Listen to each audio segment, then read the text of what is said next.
Bismillahirrahmanirrahim. Assalamualaikum warahmatullahi wabarakatuh. Innal hamdalillah nahmaduhu wa nasta'inuhu wa nastaghfiruhu wa na'udzu billahi min shururi anfusina wa min sayyi'ati a'malina. May yahdihillahu fala mudilla lahu wa may yudlil fala hadiya lahu. Asyhadu an la ilaha illallah wa asyhadu anna Muhammadan 'abduhu wa rasuluhu la nabiyya ba'dahu.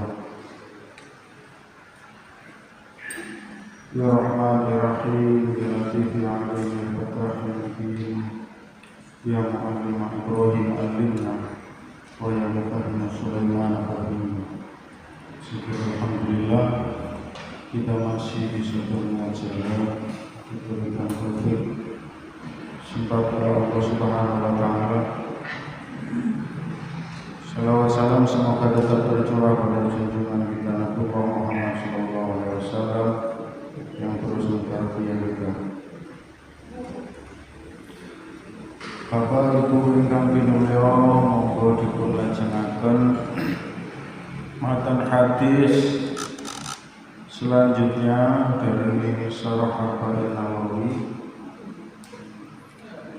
Matan hadis berikutnya sampai ke hadis yang ke-7. Hadis yang ke-7 mengenai nasihat. Bismillahirrahmanirrahim.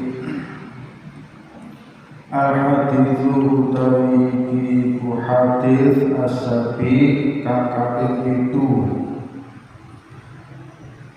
an Abi Ruqayyah, dan cerita akhir saking Abi Ruqayyah kuliah bapak Ruqayyah asmane Tamim bin Aus, anak Aus Ad-Dari ini ada yang meriwayatkan bahwa ini marga karena dia dari suku Dar. Ada pula yang meriwayatkan ini nama datuknya. Annan Nabiya, setuhune Kanjeng Nabi kala ngendika sapa Nabi, ad-din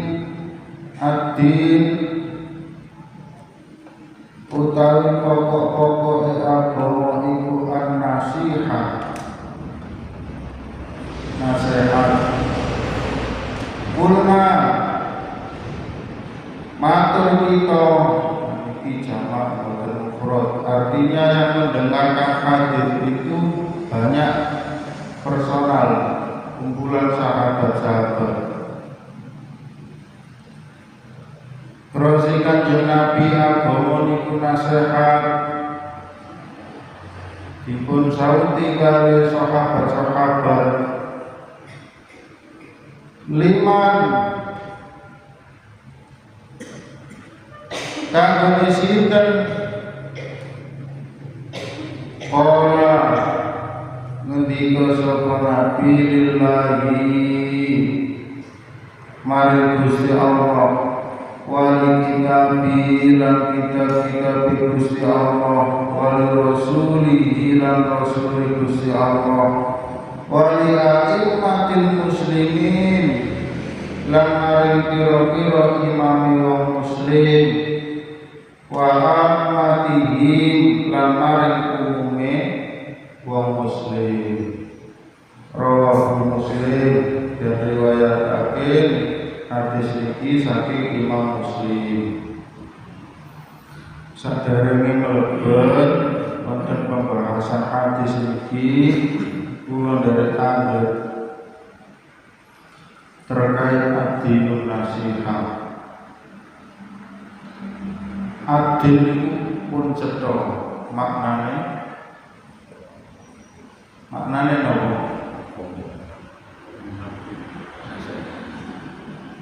Pertanyaan kedua, an nasihat. Nasihat itu maknanya nopo? Pitutur, terus nopo malih? Petua, terus nopo malih? Fatwa, terus nopo malih? Nopo malih? Nopo bapak ibu? Nasihat itu nopo nasihat? Ini kan kode umum kata-kata nasihat. Wejangan, terus nopo malih? Nopo? Aturan. Umumnya kata nasihat tiba dalam perspektif kita masih simpang siur, walaupun kata nasihat itu umum sekali. Apalagi kalau kita mengacu pada hadis ini, teks hadis ini, konteks hadis ini, tentunya kita bertanya-tanya, nasihat itu apa? Sudah cukup kita simpan dulu beberapa banyak perspektif yang diutarakan bapak-bapak tadi. Kita masuk dulu ke rawi hadis ini. Nasihat tadi disimpan dulu. Benarkah demikian perspektif dalam konteks hadis ini? Nanti kita kupas. Dari Abu Hurairah Tamim bin Aus radhiyallahu anhu, Rasul Nabi niku agama niku nasihat. Kangge sinten? Untuk Allah, untuk Rasul, untuk kitabnya, untuk pemimpin-pemimpin orang Islam dan orang pada umumnya. Niki bapak-bapak ibu, kalau disalahartikan, salah dipahami istilah nasihat itu kewajiban. Oke lah, nasihat itu kita artikan sebagai petuah, terus petunjuk, terus apapun itu. Kalau dalam teks hadis ini acuannya pada wali a'immatil muslimin wa ammatihim itu masih relevan. Nasihat maknanya pituduh, petunjuk, pitutur dan lain sebagainya. Kalau dikorelasikan pada teks hadis ini pada kata wali a'immatil muslimin wa ammatihim itu masih relevan. Tetapi bagaimana kalau konteksnya mengacu kepada nasihat itu kepada Allah, kepada Rasulnya, kepada kitabnya? Lu Masya Allah dinasihati Gusti Allah ngeten panjenengan iku kudu ngeten aja. Masya Allah. Kanjeng Nabi sampai ini mestinya kudu ngene lho. Tak nasihati sampe. Masya Allah. Ngoten ta dinten. Nek ngoten berarti wonten judul menginstruksi Tuhan. Kita keliru ya. Wonten Tuhan diinstruksi. Boten Bapak Ibu. Jadi makna nasihat itu amat sangat luas. Hadis ini diriwayatkan dari Tamim. Pentakhir hadis ini ada 8 imam. Imam Muslim, Imam Ad-Darimi, Imam At-Tirmidzi, Ibnu Hibban, Abu Ya'la dan lain sebagainya. Kenapa tidak saya cantumkan Imam Bukhari? Sebenarnya Imam Bukhari juga meriwayatkannya, tetapi periwayatan lewat jalur Imam Bukhari itu, Imam Bukhari mencatut hadis ini sebagai judul bab di dalam kitab Sahih Bukhari, tidak secara spesifik, secara lugas dan detail soal hadis ini secara keseluruhan. Nah, ini diriwayatkan oleh Tamim. Sinten Tamim itu salah satu dari sahabat Nabi yang masuk Islam di tahun ke-9 Hijriah. Jadi Tamim itu boten agamanya boten Islam, tapi Nasrani. Bahkan seorang pendeta, beliau seorang narator yang handal. Makanya beliau banyak menceritakan kisah-kisah Islam. Sampai nanti bilang kisah Jasasa nanti bilang makhluk yang begitu mengerikan yang muncul ketika nanti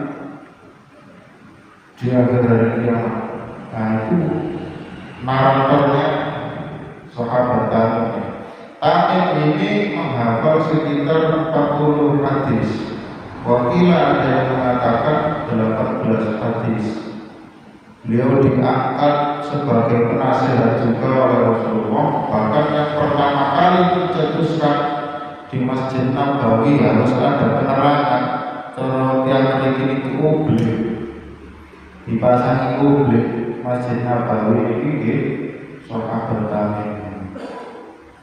Begitu hebatnya beliau dari seorang pendeta Nasrani yang masuk Islam.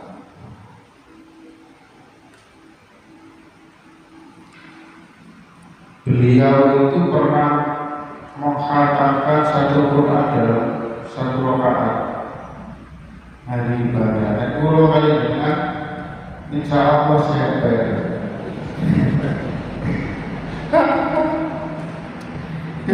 Orang boten sembahyang dewi cara ada yo urusan bayar. Jos boten makhluk dewi.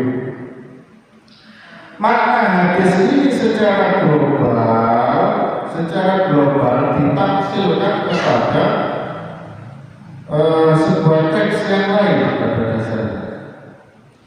Makna global hadis ini mencakup beberapa kandungan yang sangat penting di dalam Islam. Di antaranya inti sari dari agama adalah nasihat. Bahkan menurut Ibnu Hajar Al-Asqalani, hadis ini mencakup seperempat agama. Karena cakupan dari nasihat itu sebenarnya sangat luas sekali. Cakupan dari nasihat itu.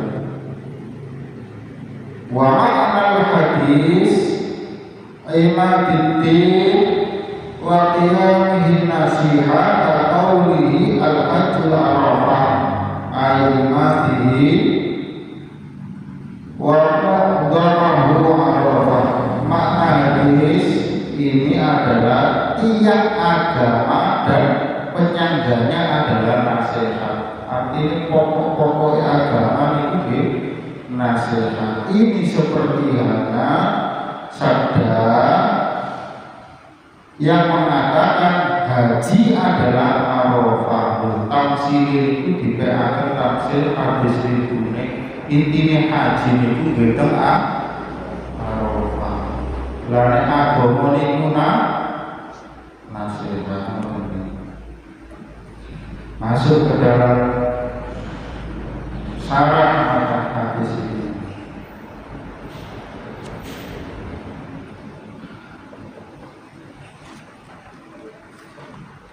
Adil, kita mulai dari adil. Adil nek terus jenengan wae napa? Aku panawi jenengan buka-buka malih ucap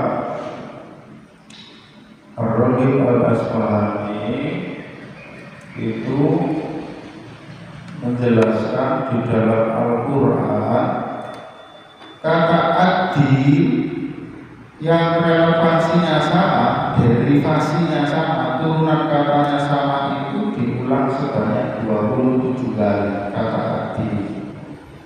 Tetapi dengan turunan kata yang berbeda diulang sampai 100 kali di dalam Al-Quran. Napa maknane agama maknanya berbeda-beda sesuai dengan konteksnya masing-masing. Makna ad-din itu tidak hanya agama. Coba saya runtutkan dari perspektif yang lebar sampai mengkerucut. Sudah saya cantumkan itu makna ad-din yang pertama yang bermakna tata aturan atau syariat. Itu pun sudah dijelaskan oleh Allah di dalam An-Nur ayat 2. Contoh ayatnya An-Nur ayat 2. Az-zaniyatu waz-zani fajlidu kulla wahidin minhuma mi'atan. Wong zina niku baik laki-laki maupun perempuan dari keduanya harus didera 100 kali hukuman. Zaldate wala ta'khudhum bihima. Ra'fatun fi dinillah in kuntum tu'minuna billah wal yaumil akhir wal yashhad adabahuma ta'ifatun minal mu'minin. Dan janganlah rasa belas kasihan kepada keduanya mencegah kamu untuk menjalankan agama dalam kurung hukuman atau aturan. Ya, aturan itu Gusti Allah menggunakan kata dinillah. Nah, niku aturan syariat Gusti Allah, hukum Gusti Allah.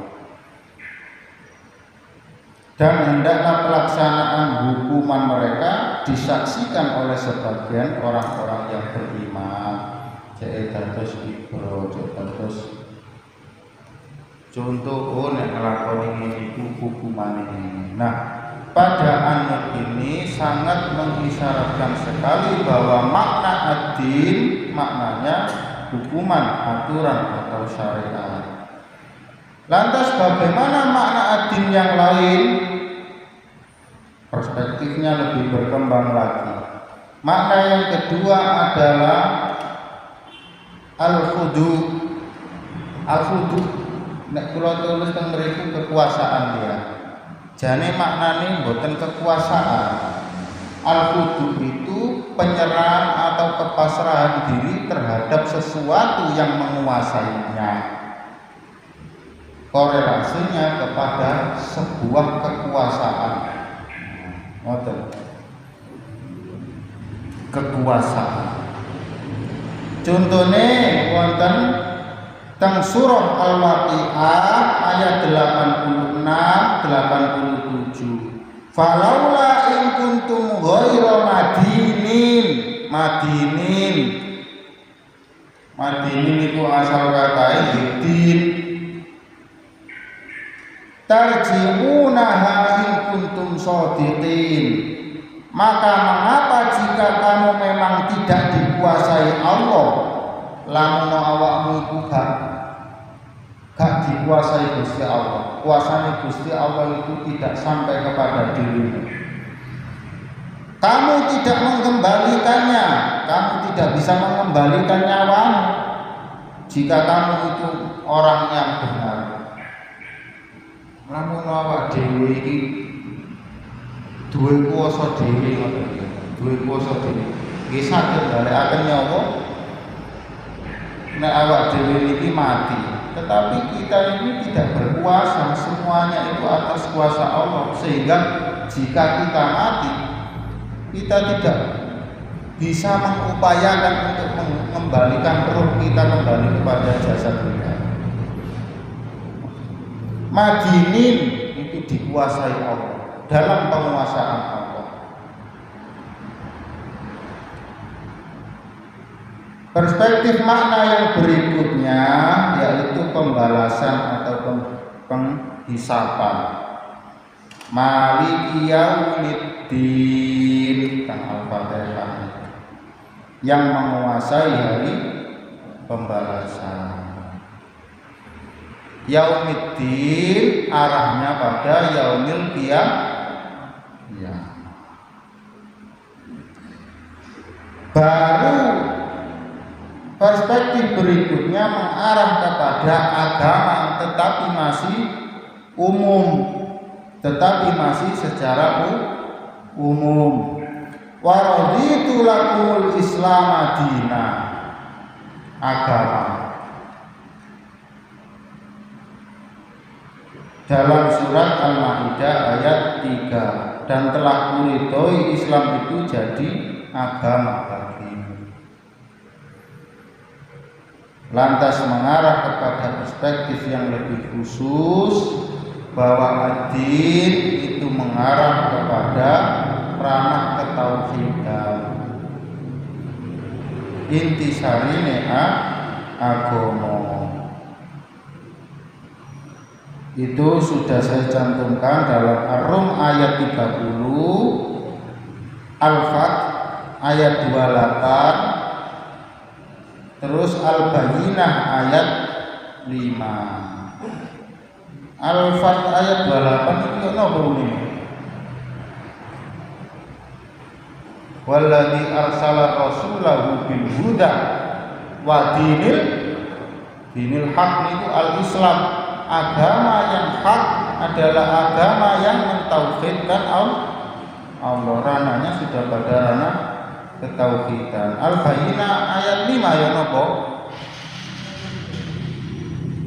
Wa ma umiru illa liya'budu mukhlishina lahu din. Arahnya kepada agama yang tulus, yang ikhlas, itu pun ranahnya pada ketauhidan. Kalau di Ar-Rum ini ayat 30 itu dengan istilah ad-dinul qayyim, agama yang lurus, agama yang tegak. Nah, itu beberapa makna ad-din. Maknanya cukup luas, tetapi dalam konteks hadis ini acuan maknanya itu pada ad-din yang bermakna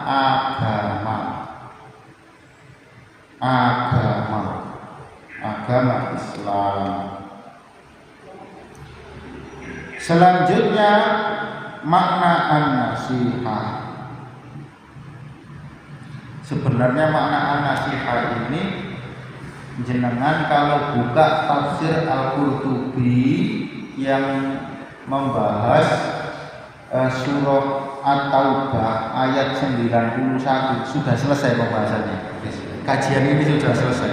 Kalau jenengan sudah buka Al-Qurtubi yang menafsiri surah At-Taubah ayat 91, niku pelek sebagian besar pensarah hadis yang mensarai matan hadis ke-7 niki pelek dengan statement-statement yang dilontarkan oleh Imam Al-Qurtubi.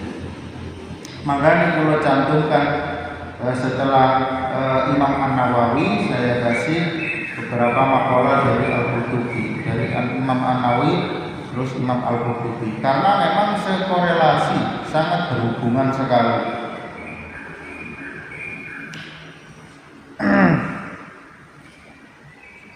An-nasihah nek miturut Imam Al-Qurtubi, nasihah niku kan nun shad ha,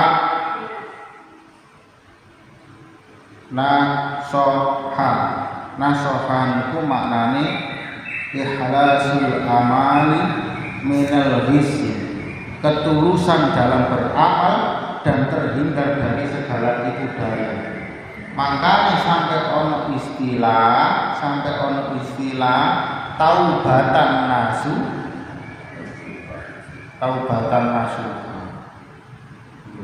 Berarti bener napa mboten niku perspektif sing kuwatan niku nasihat niku napa? Jadi tidak semua yang secara umum sudah kita ketahui itu benar kalau membahas tentang konteks-konteks tertentu.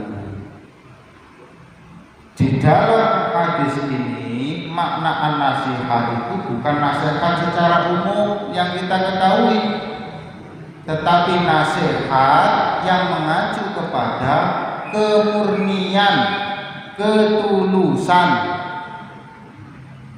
Kok ada maknanya? Belum jadi ngoten. Makanya yang secara umum kita ketahui niku ojo-ojo mboten ngoten maknanya. Semua harus dikaji dengan detail terlebih dahulu.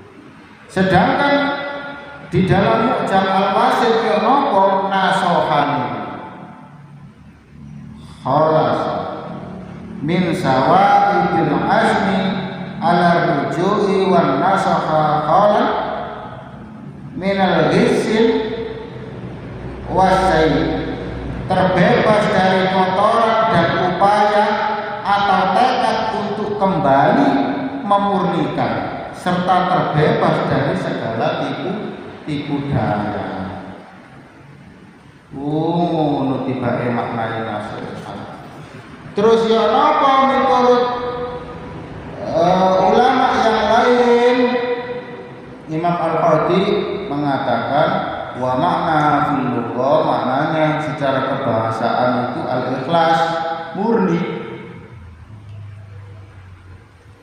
murni, tulus. Min qaulihim nasahul asla ida Sofyan. Jadi saya memurnikan madu ketika saya menjernihkan. Istilah nasihat itu, nasoha itu juga banyak digunakan pengistilahan ini oleh orang-orang Arab. Contohnya dalam teks ini,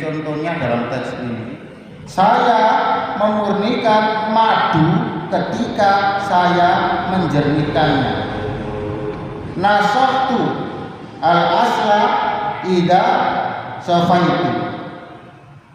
Maknanya nasoha itu menjernihkan. Begitu juga yang disampaikan oleh Imam Abu Sulaiman, innaha ma'khudata min nasohat al-asla ida safaitahu minas sam'. Disebutkan bahwa an-nasihat diambil dari nasohtu al-asla idza safaitu min asam. Saya memurnikan madu dari lilin. Madu niku nek diperes sik wonten kotoran napa sisa-sisa madu niku nek diperas sik wonten sisa-sisa lilin, kaya lilin iku lho. Kotoran dari rumah tawon itu lho. Napa jenenge? Napa? Dawa papan. Sing kene dibotol niku terus ya. Iya bener. Dawa. Dawa. Mungkin kula mboten paham niku. Lilin niku lho ya.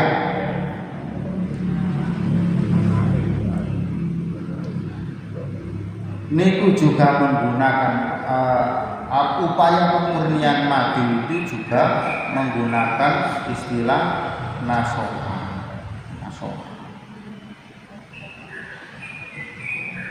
Lah nasoha itu juga bermakna menjahit, merajut, menyulam atau memperbaiki. Makanya seseorang sedang menasihati orang yang lainnya berarti sedang menjahit sesuatu yang rusak, memperbaiki sesuatu yang rusak, memintal sesuatu yang rusak. Memberikan nasihat itu memberikan kebaikan, sama halnya memperbaiki sesuatu yang rusak. Simpulan makna, simpulan pemahamannya disampaikan oleh Ismail Al-Ansari, an-nasiha tasfiyatun nafs minal ghassi al-mansuh lahu. Nasihat adalah upaya pemurnian jiwa dari kekeruan bagi yang dinasihatinya. Al-mansuh niku objeknya. Seseorang yang dinasihati niku disebut al-mansuh. Upaya pemurnian, upaya untuk memperbaiki sesuatu niku an-nasihat. Agama niku upaya untuk memurnikan sesuatu, memperbaiki sesuatu. Qulna liman ya Rasulullah, liman kanggo sinten nasihat niku, upaya pemurnian itu untuk Allah. Masa Allah dimurnikan, masa Allah diperbaiki, masa Allah dinasihati. Mboten maknane niku qala lillah niku maknane mereka mengatakan, para ulama mengatakan, adapun nasihat untuk Allah Ta'ala maknanya adalah memurnikan keimanan kepadanya, mengingkari sekutu baginya, tidak mengingkari sifat-sifatnya, dan mensifatinya dengan semua sifat-sifat sempurna dan agung. Amma nasihati lillahi ta'ala wa ma'naha munsarifun ilal iman. Iman Gusti Allah dengan iman yang hak, wa nasfis syariki anhu, menghindarno, memurnikan, menyingkirkan kesirikan-kesirikan itu, mensucikan namanya, mengagungkan sifat-sifatnya dan seterusnya. Di situ sudah saya cantumkan semuanya. Sedangkan bagaimana dalam perspektif Al-Qurtubi, beliau mengemukakan sebuah statement, an-nasihatu lillah maknahu, maknane nasihat kanggone Gusti Allah niku ngeten. Ikhlasul i'tiqadi fil wahdaniyah wa wasfuhu bi sifatil uluhiyah wa tanzihu an-naqaisi war-raghbati fil mahabbihi wal bu'di min masahidi. Nasihat kepada Allah adalah beriman dengan ikhlas, iman dengan tulus, dengan murni, tanpa tendensi apapun kepada keesaan Allah, memurnikannya dengan sifat-sifat ketuhanannya, mengingkari segala kekurangan-kekurangannya. Artinya Gusti Allah niku muhal niku mboten mungkin duwe kekurangan, dan menjauhi kemurkaannya, ngedoi napa mawon sing dimurkai Gusti Allah. Niku maknane, niku takwile nasihat yang mengarah pada lillah. Balik kitabih, dan untuk kitabnya, nasihat untuk kitab Allah niku maknane dengan mengimaninya bahwa dia merupakan firman-Nya yang diturunkannya, dan tidak ada satupun ucapan makhluk yang menyerupainya. Napa niku sing ini sifatnya, kalau tidak ada yang menyerupai kalamnya itu Al-Baqarah. Sing biasa itu lalu nama sini Allah. Ana satu Allah tidak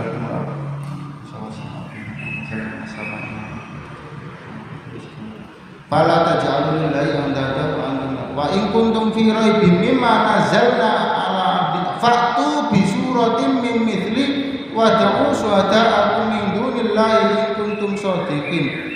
Bahkan nek anjene wonten sing nyerupai niku ditantang Gusti Allah. Dintak wis muni nek anjene iso madani Quran. Serulah syuhada'akum.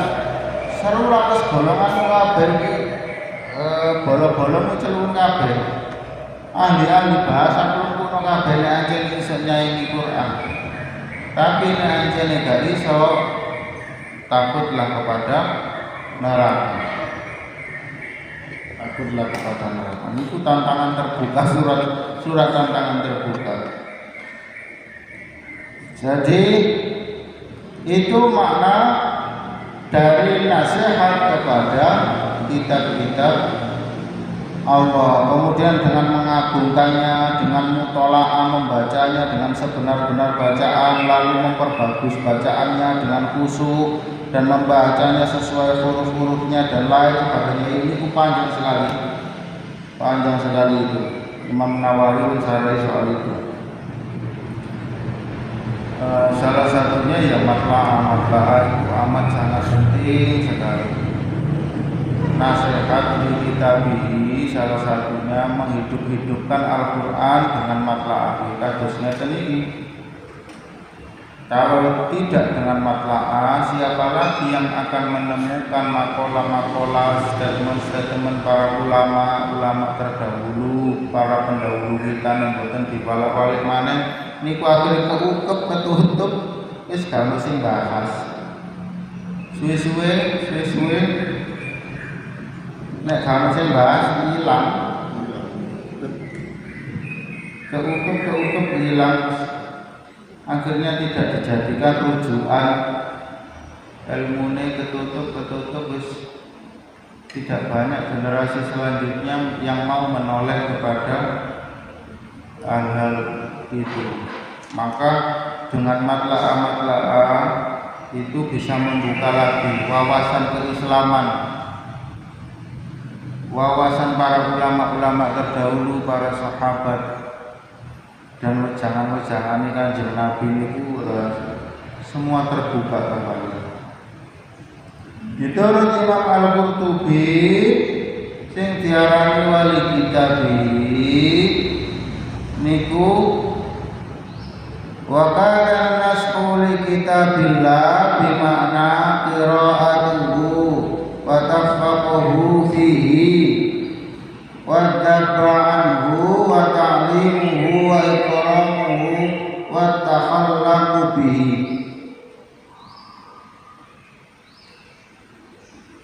Membacanya,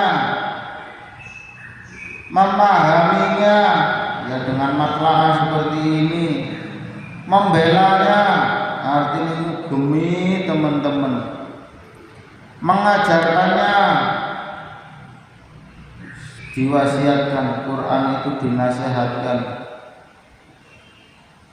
man ta'allamal qur'ana wa 'allamahu niku sing mulya-mulyane wong, menjunjungnya dan mentaatinya.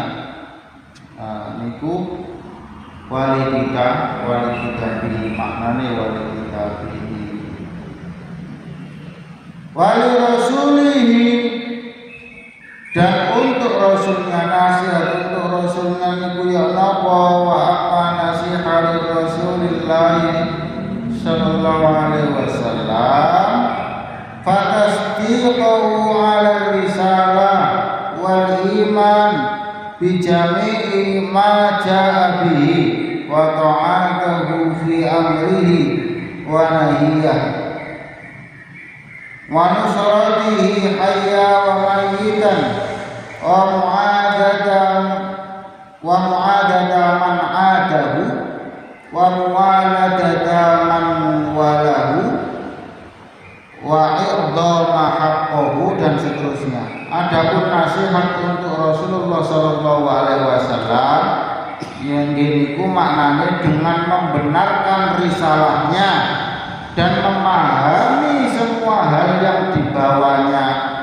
Giniku hadis Quran niku kedadi ukemi, menaatinya dalam perintah dan larangannya, membelanya ketika hidup dan matinya. Ono kok membelanya ketika matinya. Nggih nerusno ajaran Kanjeng Nabi niku. Memusuhi orang yang memusuhinya, memberikan kecintaan kepada orang yang mencintainya. Ya tresnani wong sing tresnani Kanjeng Nabi, ya musuhi wong sing musuhi Kanjeng Nabi. Mengagungkan haknya dan menghormatinya, menghidupkan kebiasaannya, sunah-sunahnya, kebiasaan Nabi, adat-adat Nabi niku dipun terusaken, menyemarakkan dakwanya dan seterusnya. Dalam perspektif Imam Al-Qurtubi, nasihatul rasul niku wan nasihatul rasul bimakna at-tasdiqu bin nubuwah wal tizamu ta'atihi fi amrihi wa nahyihi wa muwalatu man walahu wa mu'adatu man adahu. Hampir sama niki statementnya sama Imam An-Nawawi. Wa tawqiruhu wa mahabbatuhu mahabbatul baiti. Nasihat kepada Rasul itu beriman kepada kenabiannya, teman-teman imani berkenabian Kanjeng Nabi, taat pada perintah dan larangannya, setia kepada orang yang setia kepadanya dan memusuhi orang yang memusuhinya, serta menjunjung tinggi dan mencintainya serta keluarganya, untuk mengagungkan dia dan sunnahnya dan seterusnya. Jadi kok boten kok nasihati Kanjeng Nabi ngoten kok. Wa li a'immatil muslimin,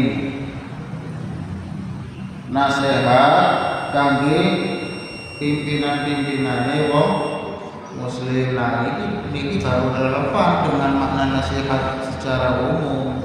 Artinya pimpin-pimpinane wong Islam niku nggih butuh dinasehati kali jamaah kali wargae, kok lamun niku ngelampahi salah. Nasihat itu sifatnya berkesinambungan dari atas ke bawah, dari bawah ke atas.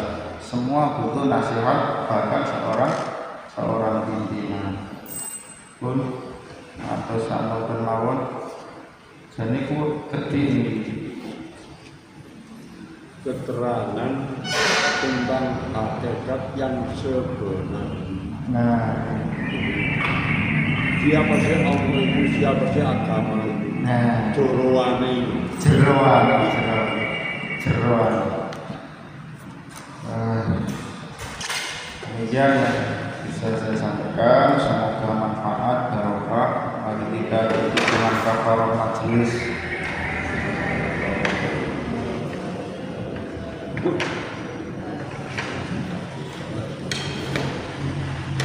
Billahi bisabil haq, astagfirullah. Wassalamualaikum warahmatullahi wabarakatuh.